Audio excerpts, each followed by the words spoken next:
Hello everyone, and welcome to the first in a two-part series today from the World Green Building Council's Advancing Net Zero project for World Green Building Week. As part of our Home Green Home campaign this week, we are here today to discuss sustainable communities leading the way to net zero living. Across these sessions, we'll be hearing from 4 speakers representing different specialisms of the built environment sector, all playing their part to advance net zero buildings. And we invite you to contribute throughout this session. If you have any questions for our speakers, please do write them down in the chat box. And you can tweet us using the hashtag shown on screen and share your Home Green Home stories throughout the week. Just a quick mention and a special thank you to our global sponsors who help support the project and its important work. So that's Lendlease, Rockwool and Integral Group. My name is Victoria Burrows, and I am the head of Advancing Net Zero, which is a global project run by the World Green Building Council. I'll share a little bit more about that later. But first, I'd like to introduce our speakers. I'm delighted to be joined today by 2 very special guests. From London in the UK, we have Louise Clarke from Berkeley Group, who are a major developer that build around 10% of London's homes.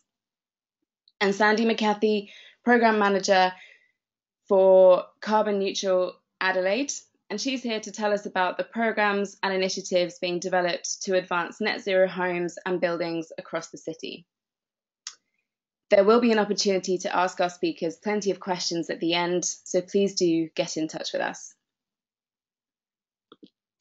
So firstly, a little bit about us, the World Green Building Council. We are a member network of over 70 green building councils and around 50,000 individuals and organisations as members, and we work with our membership to achieve green buildings for everyone, everywhere. Buildings have an important role to play in the achievement of the Sustainable Development Goals set out by the United Nations, and our graphic, shown here, demonstrates how they can contribute to at least 9 of these goals with significant co-benefits to ensure that our buildings are built better. And in terms of net zero buildings, we're looking specifically at Goal 13, climate action. But as you'll hear through some of the case studies we're presenting, approaches to net zero homes can help facilitate achievement of many more of the Sustainable Development Impact Goals. So why are we here? Well, science is telling us that in order to avoid a 2 degrees global warming scenario and to achieve our Paris Agreement goals, we must decarbonise across as many sectors as possible. And for the building sector, that means urgent action towards net zero carbon buildings and ultimately the complete decarbonisation of our building stock. The World Green Building Council's Advancing Net Zero project has been established in response to this target and works to accelerate the uptake of net zero carbon buildings across our network and the industry as a whole. Along with our Green Building Councils and their members and our strategic and technical partners across our network, we are working to increase awareness and education to facilitate the mass delivery of net zero carbon buildings, to achieve alignment and commonality between the approach and certification schemes that recognise net zero carbon, and to expedite uptake in global markets by sharing market leadership examples. The World Green Building Council has a vision that by 2050, 100% of our buildings will operate at net zero carbon. We're going to use that term a lot through this presentation, and I also have a couple of other definitions to share with you. But for us, a net zero carbon building is highly energy efficient, with all remaining energy coming from on-site and/or off-site renewable sources. Now, we understand from the International Energy Agency that between now and 2050, the world's building stock is expected to double. There's a huge projection of new buildings across the world. And so we've also set an interim target that as of 2030, all new buildings must operate at net zero carbon, recognising the increased opportunity to influence its performance and design decisions. Now, we have 17 green building councils from across our network actively working to advance net zero buildings in their market. But across the network, we've established 4 pathways for action from our green building councils. These are government engagement, training and education, corporate engagement and certification. And in different markets, these play a really significant role in helping to increase awareness and uptake of the principles that go towards decarbonising our global building stock. And to sort of guide these action pathways, we've set 4 key principles to help with that alignment I mentioned earlier. The first is that carbon is the ultimate metric to track. And not only that, that we should be looking at how a building actually performs in terms of operational carbon emissions based on its metered data for both the energy consumption and where the energy is procured from. And that should be tracked over time. Secondly, that we should prioritise energy efficiency to reduce energy demand, ensure that buildings are performing as efficiently as possible and not wasting energy. Thirdly, that the balance is generated from renewable energy, so the remaining demand for energy requirements for the building is met by renewable energy sources. And we set a general hierarchical preference of on-site, followed by off-site, or from offsets where that's the last viable option. And that's really to encourage that the energy is generated as close to the building as possible. And finally, to improve verification and rigour. So at the moment, we're focusing on operational carbon, but we recognise the additional impacts of other emission sources. So over time, the programmes will progress to include embodied carbon, for example, and other impact areas such as zero water and zero waste. So this is what we call our framework, and it helps to identify some of the key principles, targets, and sets a roadmap for our green building councils in terms of their action towards that net zero carbon future. Now, I've outlined the definition for us in terms of a net zero carbon building, but I'm conscious that through the presentation and some of the case studies that you'll hear from today, we use different terminologies. So I just wanted to very quickly go through the difference. A net zero energy building will produce all of its energy needs on site. And so that will be from solar energy sources such as solar photovoltaics or solar thermal panels, and maybe even wind turbines on source or within the boundary of the building, but it will all be generated within the vicinity or the boundary of that building. That drives a very high level of energy performance and requires intensive energy efficiency measures to bring that energy demand down so that the energy can be produced on site in an effective way within the generation capacity of the building. Now, the World Green Building Council recognises that that's not possible in every case, in every scenario, and that's why we talk about net zero carbon, because a net zero carbon, as we've mentioned, should also be highly energy efficient and reduce energy wastage. It may generate some energy on site where that's viable, but the remainder will come from off-site renewable energy sources. So it may be under an arrangement or a power purchase agreement or renewable energy certificates to procure energy from renewable energy sources. And it might also look to offset programs to offset any remaining carbon emissions associated with the operation of that building where it's not possible to do so. And sometimes we talk about energy and carbon positive. Now, over the course of a year, the energy generated on site or procured from renewable energy sources may meet or exceed the energy requirements of the building. And in that case, in some markets, it's possible to sell or export the additional energy generated, so the excess or surplus energy generated, as renewable energy credits back to the grid. What we're looking for, and the reason that we say net zero carbon, is that balance over a year of energy generation or energy procurement versus energy consumption. And that allows for fluctuations in climate and also in energy generation across the year.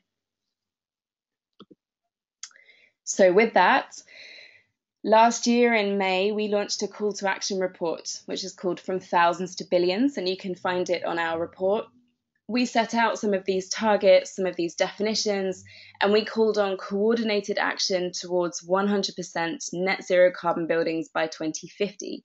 And we provided some actions that were necessary from business, government, and NGO sectors to help drive that process forward.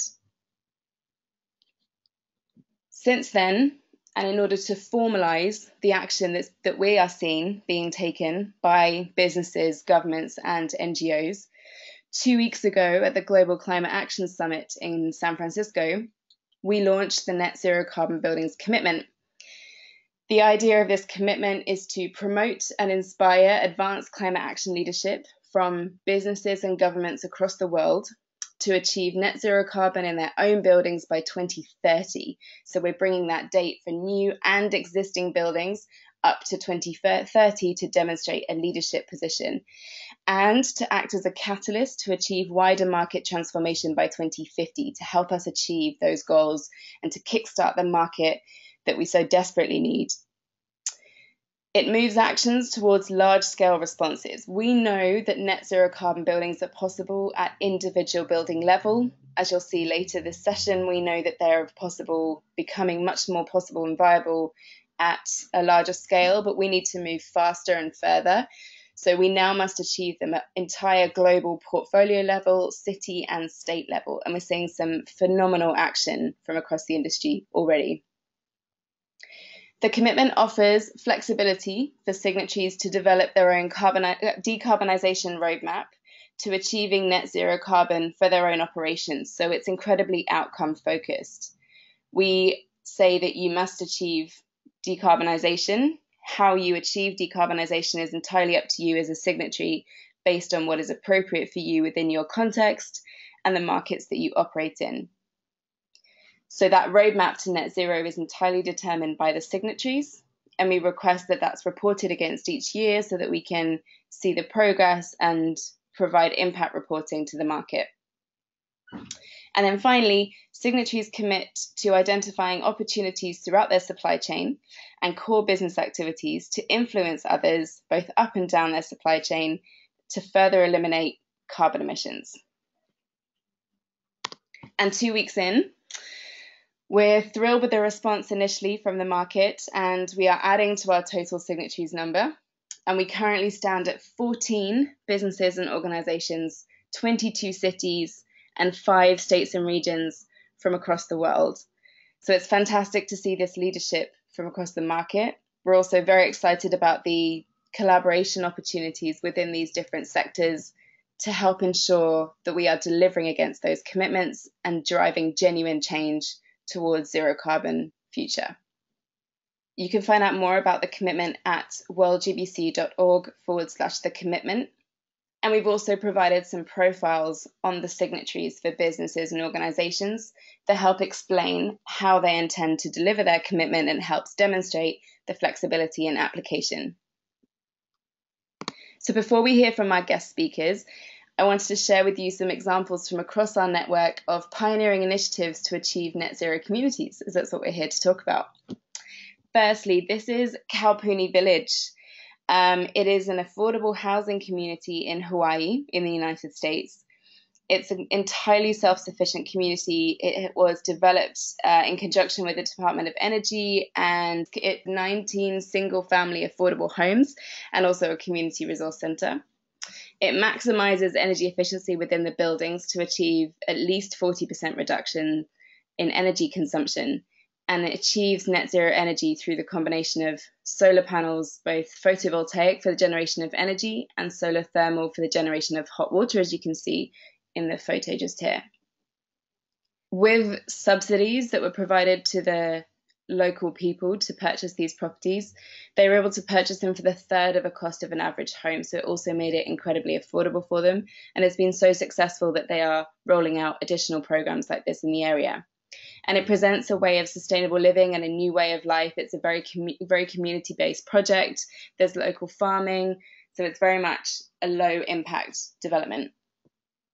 And what's really interesting about this project is they hail the project's success to the collaboration between the design team and the government entities, local partners, and the residents themselves.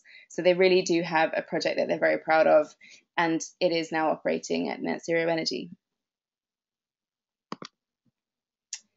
Another model I wanted to share with you is an innovative whole house retrofit finance model that originated from the Netherlands. It's called Energy Sprung. And again, is so successful as a model that it's actually being replicated across other countries and is due to be brought into the US. It's a government-funded program that targets specifically social housing for both whole house refurbishment of existing properties and new build standards as well. And as you can see here, several houses are being renovated at once. They look at renovating individual houses and entire streets at once. And what's particularly interesting is that the work has to be completed within 1 week. All of the refurbishment measures required to achieve a net zero energy performance level, they must be completed within 1 week, and the residents must stay in residence. So it has to be completed without them needing to leave home. It's financed by combining the energy cost savings in the future from the project and also the reduced cost savings on maintenance to the social housing provider. And it's a performance-backed guarantee by the contractor. And it means that residents get a much better, more comfortable house to live in with guaranteed energy costs. And then finally, Barangaroo is a carbon neutral, very high density development in Sydney, just on the waterfront, as you can see here. It was developed by one of our project partners, Louise. The project itself, these 3 towers are completed. These are 3 commercial towers, but it's also very mixed use. It's got lots of community facilities and restaurants and bars and lots of residential units as well. And the entire development is very highly energy efficient. It meets the requirements, the highest performance requirements of the local Green Star certification scheme. And it is the first to achieve a carbon neutral precinct under the Australian government's, the federal government's national carbon offset standard. And of its many features to achieve carbon neutrality, it includes a cooling system from the Sydney Harbour. And there's a lot of on-site solar. But as you can see, for how highly dense the development is, not all of the energy requirements can be met by on-site, so it offers a combination of offsets in order to maintain its carbon neutral standard for both the energy performance and the materials that went into the building itself. You can find much more about these projects on our website and many more, and we're adding to our database of successful projects all the time from across our network, so please do check back in as we add to those. Okay, so I'm delighted to introduce the first of our speakers, Louise Clarke, Head of Sustainable Places for Berkeley Group, based here in the UK. And she's going to tell us all about their programme towards net zero carbon homes. So Louise, over to you. Great, thank you, Victoria. So I want to give you a little bit of an overview of the journey that the Berkeley Group has been on and what we're planning to do in the future around net zero carbon homes. So the Berkeley Group is a residential developer within London and the South East, and we build all different types of homes, from your single 5-bedroom home in the south of England through to your kind of high-story 23 floors of apartments in London. So we do lots of different kinds of sites, and our model is mainly around brownfield sites. So we ensure that we take sites that need quite a lot of remediation work, and we create and add value to those sites through creating great homes and communities for our customers and the people that surround the area. Really, we do a lot of estate regeneration as well within London. So we have around 3 sites that are large estate regeneration. So they are currently in build or just going through planning, and we will be building those sites up to 2030. So we're really interested in that long-term aspect of developing homes. Okay, so what I'll talk to you today about is our commitments as Berkeley Group, what we have been committing to over the last few years, how we have become a carbon positive company, which we set this commitment in May 2016. I'll give you a slight overview of how we've achieved that. And then I'll talk to you about our new commitment around net zero carbon homes that we recently made in May earlier this year. So as you can see, Berkeley develops lots of different types of housing, and we have quite an impact in different areas. So London and the South East is our main focus area, and Berkeley builds around in the last 5 years, we've built nearly 20,000 homes, and we build about 3,500 to 4,000 homes a year, depending on production levels. We contribute quite a large amount to our economy and through taxes, and we also contribute a lot to communities and making sure that we have the right communities in place. So Berkeley's business model is about creating great places and thinking about the people and the social sustainability of those places as well. So we have set something called our vision, which is our framework for our business, and this is an integrated business strategy that we focus on. And really, the aim of this strategy within the Berkeley Group is to make us a world-class company, and we really want to ensure that we are thinking about the long term and thinking about how we can always continually improve ourselves. So this is why we have something called our vision, and every 2 years we think about new commitments that we can set under our vision. As you can see on the current slide, we have 5 focus areas within our vision. So customers, homes, places, operations, and our people. And these are the key areas for Berkeley Group as a business. And we really try to improve in each of these areas and set commitments that are quite stretching for the business, but hopefully drive performance and allow us to really improve our homes and the places that we're creating. So today I'm going to talk to you about 2 of our key commitments under operations and then homes. And just to give you some context, we have about 45 commitments. So we're always trying to stretch ourselves in all of the different areas, but I will focus on those 2 commitments today. So just to give you a bit of background on why we're doing this and where the reason for us. In 2007, Berkeley Group was the first house builder in the UK to commit to the Code for Sustainable Homes Level 3. And at the time, this was really the UK government's and industry's trajectory on achieving buildings that would operate at net zero by 2016. And we really wanted to say that we were really committed to this and ensure that we could build sustainable homes. So we wanted to be really leading in this area, and were the first major house builder to commit to level 3. As that scheme progressed and the industry improved, most of our homes were then being built out to code level 4, and many of the homes that we're building now today are still being built out to code level 4, as this is when they went into planning under the planning requirements. So from 2017 to 2016, this was really driving performance within our business and within the industry. But then the government decided to recall the zero carbon requirement.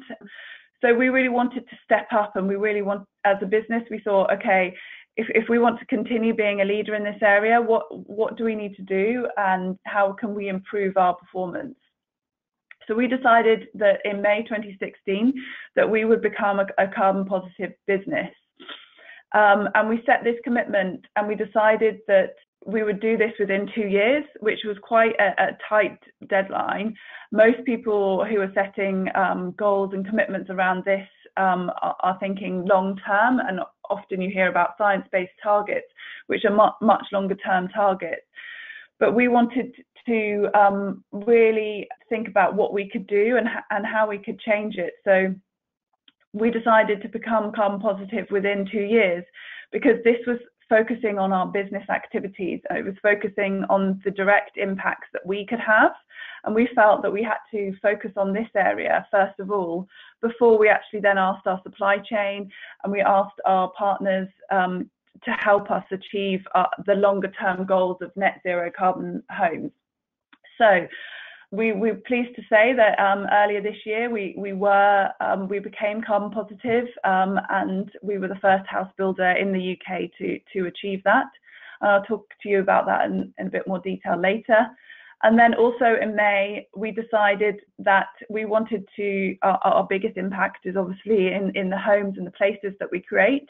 And we really wanted to make a leading commitment around trying to achieve net zero carbon by 2030 in the homes that we are building. We decided on this commitment because we wanted to show the other house builders that it can be achieved.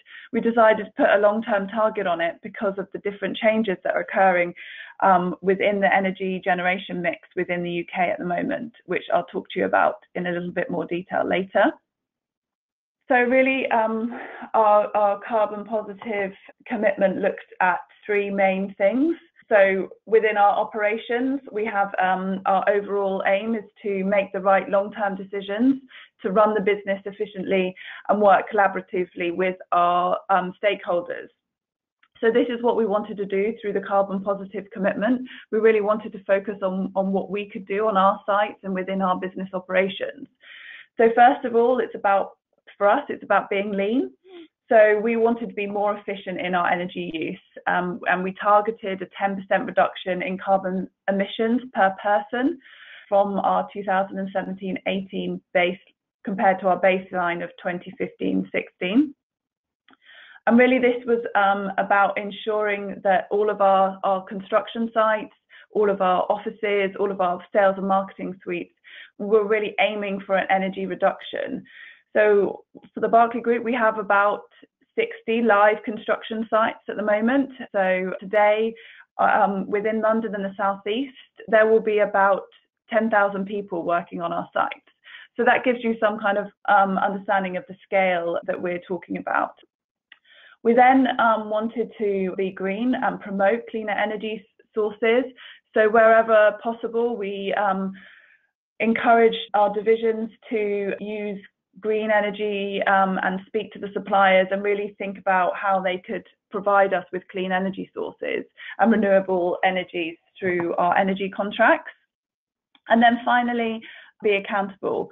We realized that our operations, we're always going to, have quite an impact. So we wanted to offset the remaining carbon to ensure that we were carbon neutral, but then going beyond that and becoming carbon positive. So once we had understood our carbon for the year, we then set an internal price of carbon to then offset it. And we're doing further work on this in the future with the intention that we will create an internal carbon tax for our different divisions, our different sites, so that this really helps to drive the performance and really helps them to think more about reducing the energy efficiency first, rather than just paying the offset payment. Okay, so on the next slide, I just explained a little bit about what we've done and the projects that we have supported through our carbon positive initiative. And the things that we've really learnt over the last 2 years, I mean, we have been looking at this for a number of years, but the last 2 years we've really focused on it and seen a lot of improvements within the business. So we've really tried to understand where our energy consumption is occurring across the business, to really drill down into exactly when we're creating a lot of energy and why that is. And when we were looking at this, we were realizing that our out of hours consumption was often as high as our day-to-day consumption. So when we were charting it, we were seeing that in the evenings, we were still using about 70% of energy as we would at the height of our in the middle of the day when everything on our construction sites was being used. So we really felt that this was a lot of wasted energy, and we wanted to focus on this.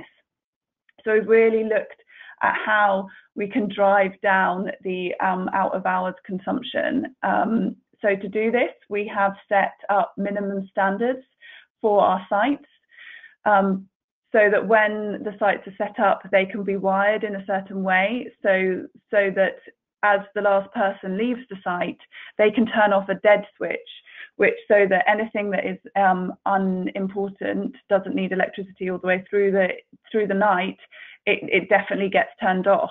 Because this is what we were finding, was that people and our contractors on site weren't necessarily turning things off. So this has been quite an innovative way of setting up our sites, and it's definitely been a learning curve for us. We also then ask each of our sites to complete a carbon management and action plan. This is to really drive improvements on each of the individual sites to identify where they can reduce their energy and what areas that they can focus on. We've also seen our retrofitting measures put in, so energy efficient lighting has gone in on a lot of our construction sites, and then also we've been putting in photovoltaic on our site cabins as well to really help drive improvements. And previously on some of our sites, we weren't able to achieve this because of the large cost. But because now we have the kind of internal tax and we understand the long-term benefits that these types of measures are going to pay off, there's a lot more traction within the business to improve the energy efficiency and really think about it on our sites. And then finally, wherever possible, we have used renewable energy sources to encourage green tariffs. So I'll just give you a little bit of an understanding about the different projects that we have created. So over the last 2 years, we have decreased our operational carbon emissions per person by 22%. So really pleased that this is really the work that we have done has really, first of all, driven improvements through the business and improved the energy efficiency. We've then purchased renewable energies tariffs wherever possible. And then finally, we have supported 4 offset programs. Currently, we don't feel like the offset programs within the UK are verified to a good enough standard. So this is why we have used offset programs from across the world. And we've really tried to align these offset programs to other commitments under our vision. So a lot of them align to other focus areas. So we have a large focus on biodiversity. So a number of the projects look at improving biodiversity. And also we look at programs that help a lot of people and communities get into work, so that it really aligns to other areas of our business. These are projects that we've looked at in the last year, but we're looking to see which projects we can focus on going forward, and we think that this is an area that we will continue to look at in the next few years. So now that we've kind of looked at all of our business operations and really understand our energy and where we're using it, we now want to focus on our homes, and we really want to deliver high quality homes with a low environmental impact, and where people really want to live in a new home and really aspire to live in the kind of communities that we try to create. So you can see that what we're trying to do is we set a commitment in May 2018 to develop and produce a transition plan for each new development, which enables the homes to operate at net zero carbon by 2030. So what we wanted to do was that all of our new homes that go into planning, we want to ensure that they are able to operate at net zero carbon by 2030 by ensuring that they have the right plans in place to transition to a low carbon operations when it's the right time for that development. And it really varies from different developments depending on the size, depending on their location, depending on the energy sources that are available to that development. So we really have this is a new piece of work that we're going to focus on in the next 2 years. So we're starting to understand how this is going to work. And the reason that we have set the 2030 target is really to think about the long term, and when we're planning and designing our homes today, we think about how they're going to work in 2030.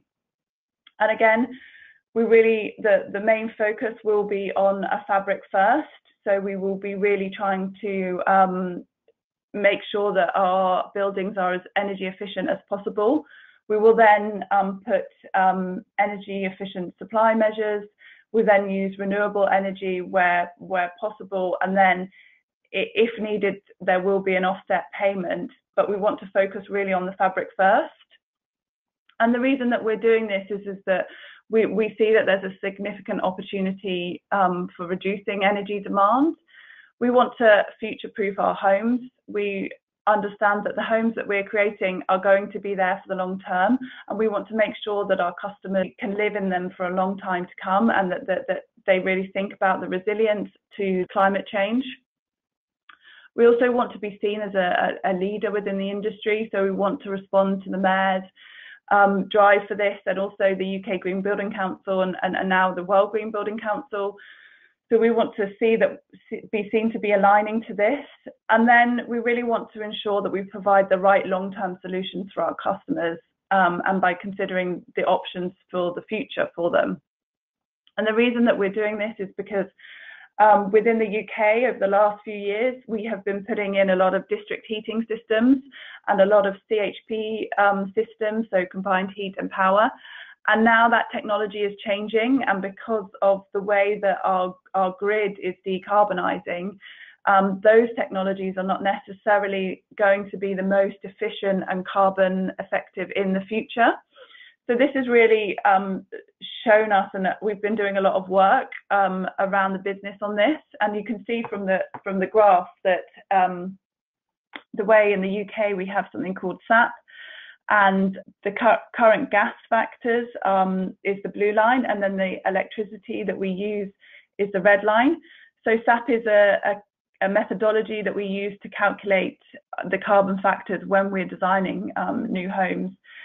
And you can see that actually, if you look at what the factor is, it's just above 0.5. But then if you look at the actual factors of electricity, so that's the green line, and then the purple line is the generation, it's much lower.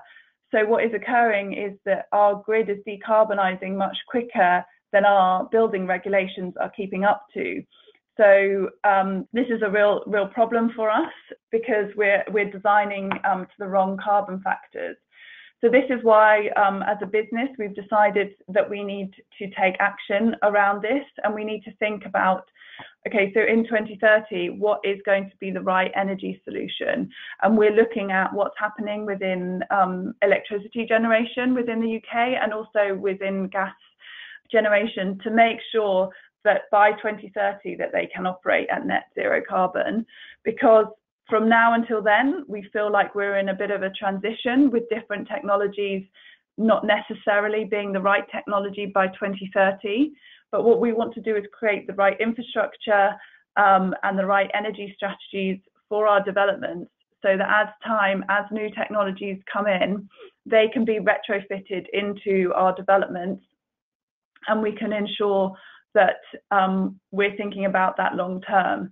So as battery storage becomes more prevalent and other means of storing energy at a local level, we see that this is where the future is likely to go. So we want to ensure that we design this in at the early stages to really think about how it can operate in the long term. So there's still a lot to decide, and how we're actually going to achieve that is something that we're still deciding and discussing as a business. But hopefully that has just given you a bit of an overview of our journey and where we're going, and where we see the future of creating net zero carbon homes for the Berkeley Group. Thank you, Louise, and I hope that's given some insight into the type of leadership that we are looking for from the signatories of the Net Zero Carbon Buildings Commitment, and we're delighted to have Berkeley Group on board as a founding signatory. So thank you for your ongoing commitment to decarbonising the homes and the developments that you produce. So congratulations. Okay, so we're going to move to our next speaker. We have Sandy McCathie, Partnerships and Programme Consultant from Carbon Neutral Adelaide. Thanks, Victoria. And thank you for inviting the City of Adelaide from South Australia to present on how our Carbon Neutral Adelaide aspirations are enabling residential energy efficiency and renewables. In this talk, I'll touch on our policy framework, how South Australians are embracing renewables, how we're generating a community conversation, some initiatives that are influencing our residential built form, and particular incentives offered by the City of Adelaide to our residents to facilitate energy efficiency, uptake of renewables, and carbon emissions reduction, as well as some the livability benefits that go with that. So the City of Adelaide's work is underlain by a really strong strategic plan. And our strategic plan is based on 4 pillars of aspiring to be smart, green, livable, and creative. And our green aspiration is to be one of the world's first carbon neutral cities and an international leader in environmental change. So the City of Adelaide is a city designed within a park, and it is part of the larger metropolitan area of the City of Adelaide. And it includes our central business district and a suburb called North Adelaide. And this is a picture of the City of Adelaide. In South Australia, we have already accomplished 49% renewables in our grid. And this has been accomplished through wind, solar, solar thermal, big batteries, small batteries, and into the future, a virtual power plant. And we've already achieved a very high uptake of rooftop solar. And this is across Australia that we have 23%, but in South Australia it's 32%. In Carbon Neutral Adelaide, we developed in 2016 an action plan, and it was a partnership between the City of Adelaide and the State Government of South Australia. And that set some targets for carbon neutrality, one for our council operations by 2020, and one for the City of Adelaide local government area by 2025. We're a signatory to the Global Covenant of Mayors, so we're interconnected, and we report annually our greenhouse gas inventory to the Carbon Disclosure Project. In our action plan, we identify 5 pathways for action. We need an energy efficient built form. We need zero emissions transport. We're striving towards 100% renewable energy. We need to reduce emissions from waste and water, and we will offset the difference of our carbon emissions. A key part of our program is a Carbon Neutral Adelaide Partnership Program, which leverages the enthusiasm and efforts of our community.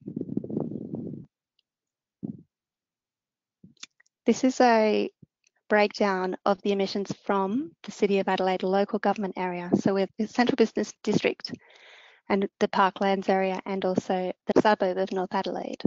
So we've got 54% from stationary energy and 27% from transport. Of that stationary energy, we have a lot of medium and high-rise residential and a very small section of detached housing. So when we launched Carbon Neutral Adelaide, the first thing is really about community engagement, ascertaining whether this is something that our community wanted. And yes, it is. So the way that we branded as our community shared aspiration for the City of Adelaide to be the world's first carbon neutral city. And that's one of the marketing postcards that we use, and the way that we share the 5 pathways that we're wanting people to take action on. And when we're leveraging our outreach, we're talking to businesses, we're talking about the residents. We've got 28,000 residents, but about 200,000 workers that come into the city each day. There are also visitors to the City of Adelaide. We're talking about our building owners and the businesses operating, and of course government in our city. So the way that we communicated our Carbon Neutral Adelaide action plan is through the Carbon Neutral Adelaide website. And on that website, we ask for people to take action, to play their part. And we ask them to sign up to a Carbon Neutral Adelaide e-news. We have 2 editions of an e-news, a business edition and a residential edition, which are circulated monthly. And there's an example of some of the content that could occur in a community edition. So it could be come and try driving an electric vehicle, a good success story, or an event that people could go to. In this case, for Earth Hour, the Australian String Quartet played a low impact event to educate and encourage people to recognise that we can all play our part in reducing our impact on the planet. So in encouraging people to play their part, the website and our programs are encouraging 5 pathways of action. And it's really actually not that difficult, and 24 actual actions, which are shown quite small on this slide. But things like energy for our businesses or our residents, we're asking people to say, look at your energy efficiency of your lighting, look at your air conditioning, your energy management. Consider using a green building or having a green lease if you're renting and upgrading your building. Further down, we've got zero emissions transport, walking or car sharing, using public transport, transitioning to an electric vehicle, sourcing renewable energy, installing solar panels or solar hot water, installing batteries. Reducing waste and water is quite a small part of our emissions, but a big greenhouse gas emitter is organic waste. And so we have incentives in that particular area. And the last section is about offsetting and calculating your carbon emissions and driving those down. So the first thing that we did was to leverage our business community to create a service environment so that whether you're a business or a resident, you've got access to people with the capability and be able to find them who can help you to reduce your carbon emissions. And these are some of the 154 partners who have publicly committed to contributing to reducing carbon emissions in the City of Adelaide. Part of the way that the program is designed is to celebrate leadership. And in 2017, we held the first Carbon Neutral Adelaide Awards, where we celebrated leadership, innovation, significant emissions reduction, and advocacy. One of those awards went to what we called the New Normal Award, and that was for a residential applicant. And that was to recognise that when people take on what we call new normals in Adelaide, that is how we live in Adelaide. We live in a low carbon kind of way. Now, in relation to our built form, here are a couple of, I'm going to touch on these fairly lightly, although they are actually major policy pieces, but they're a little bit outside of the direct remit of the City of Adelaide.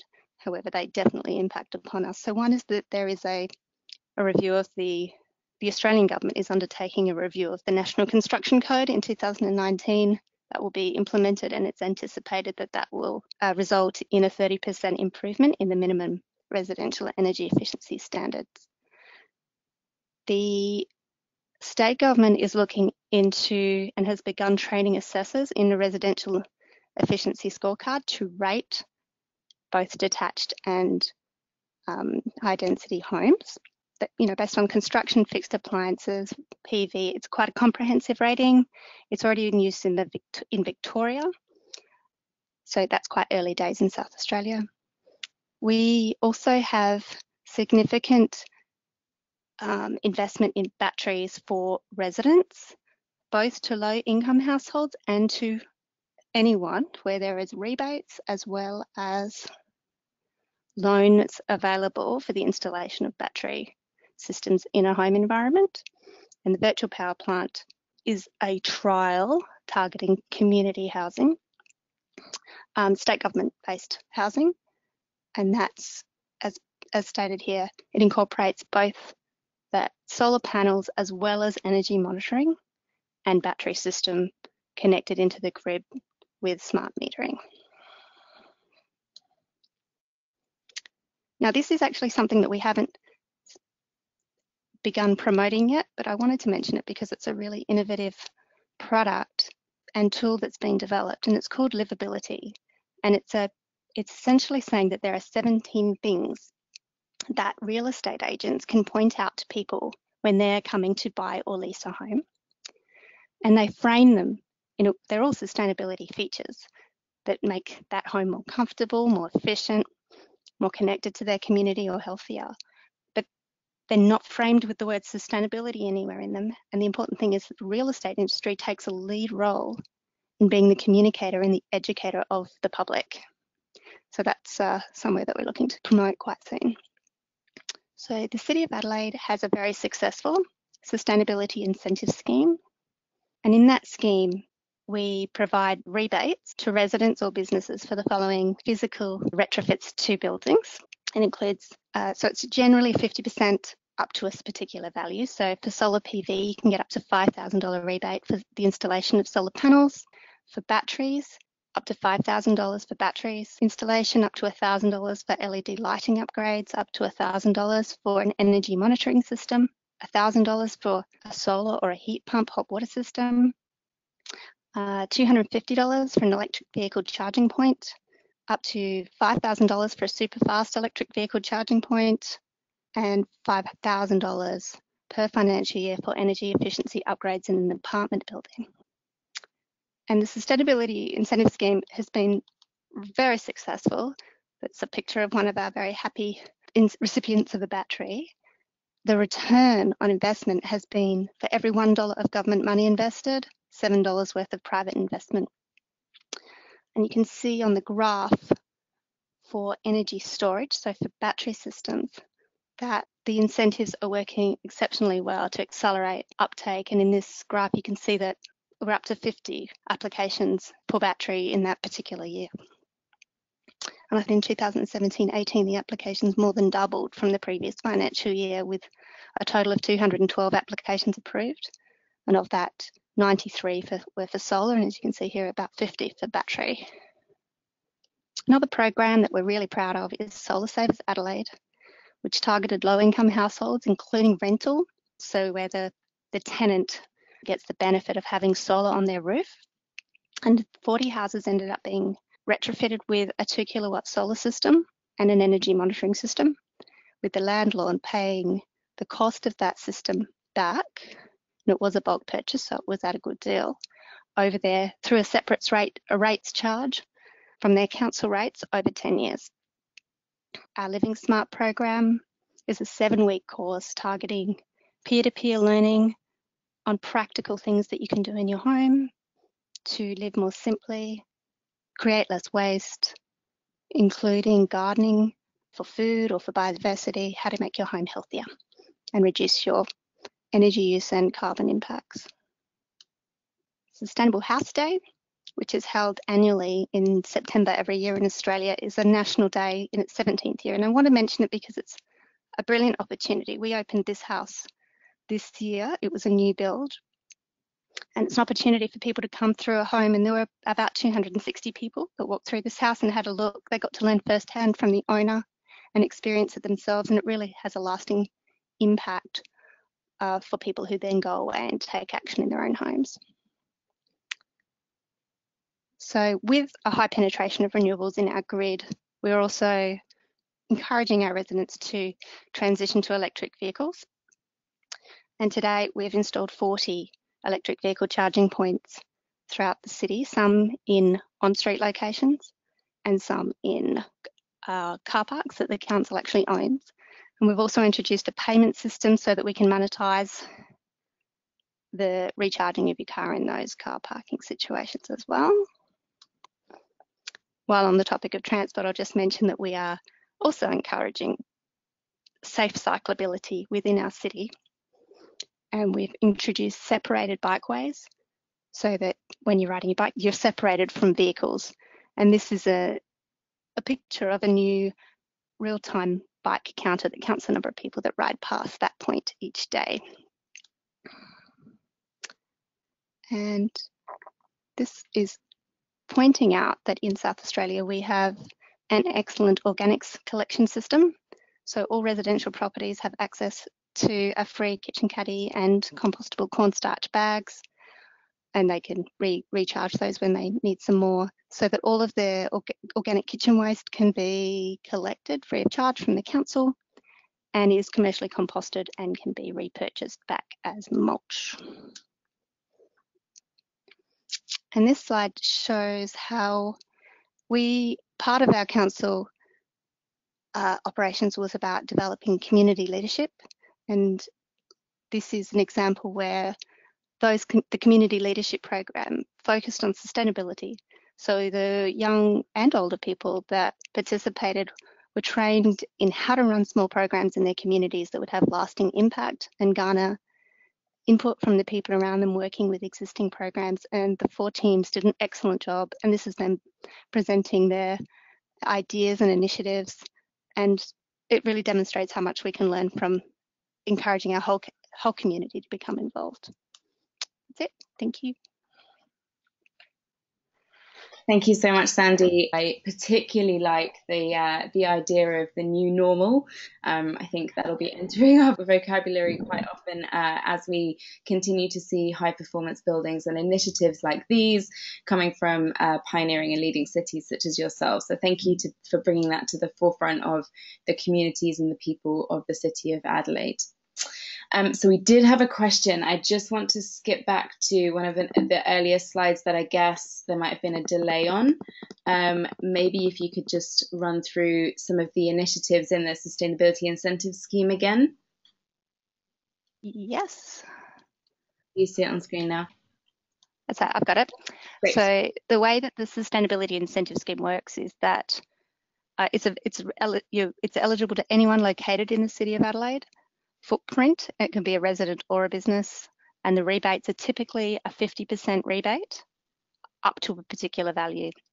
So they're quite generous rebates in terms of that there's up to $5,000 for solar PV, up to $5,000 for energy storage for installing a battery, up to $1,000 for LED lighting upgrades. We've got some incentives for electric vehicle charging points being installed or electric bicycle charging points being installed.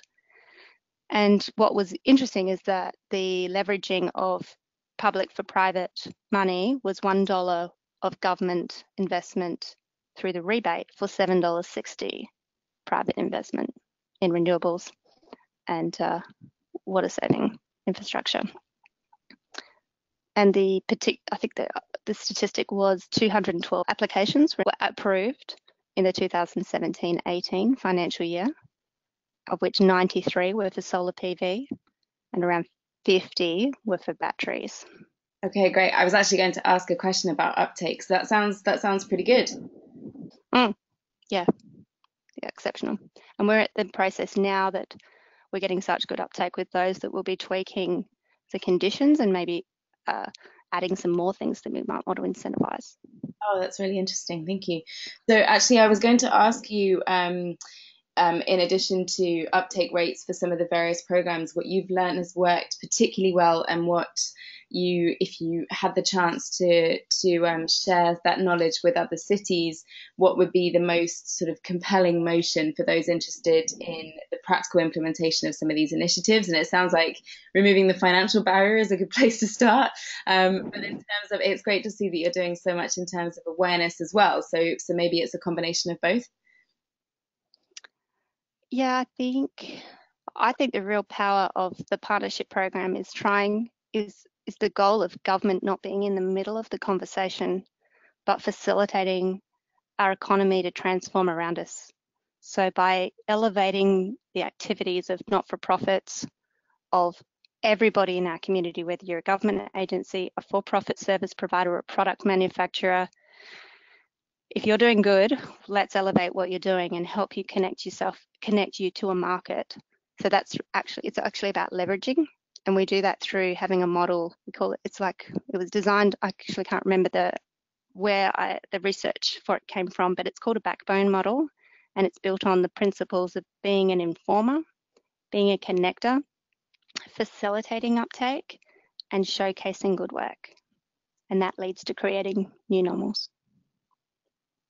I love this idea of new normals. That's fantastic and inspiring. So thank you for sharing that.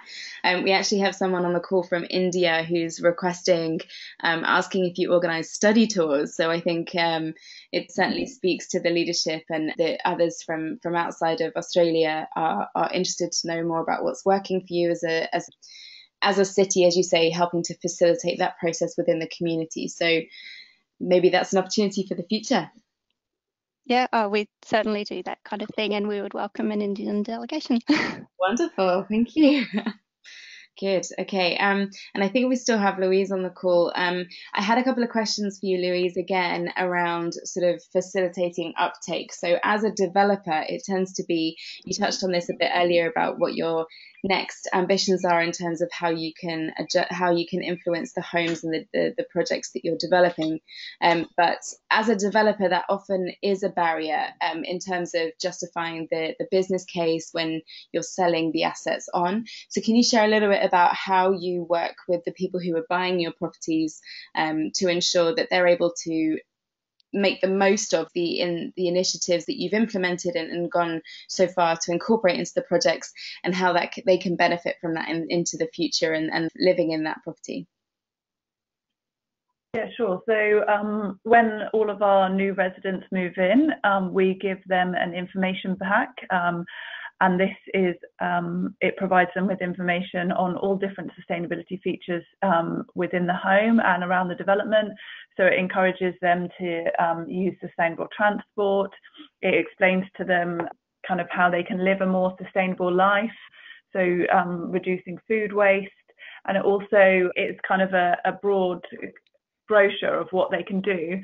And then also what we do is when the residents have moved in, we give them a demonstration of their home, and to ensure that they understand how all the different aspects work, how they need to control the heating, or how they need to control the ventilation system within the home. We often do this a couple of days after they've moved in, because they don't like, you know, the first day that residents move in, it's quite a busy and hectic day. So we offer it, you know, maybe a couple of days after they've moved in, when they're a bit more settled, and then they're in the right mindset to kind of really understand and work out what all the different buttons within the home actually do. And then we provide them with a manual so that then they can use this. And we also have a customer care team that they can phone up, that can answer any questions within the first couple of years that they live there, if they do have any questions.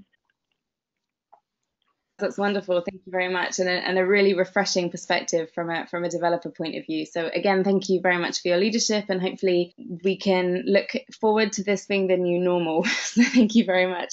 So on that note, I'd just like to thank our speakers again, and for joining us at various times, thanks to our time zone differences.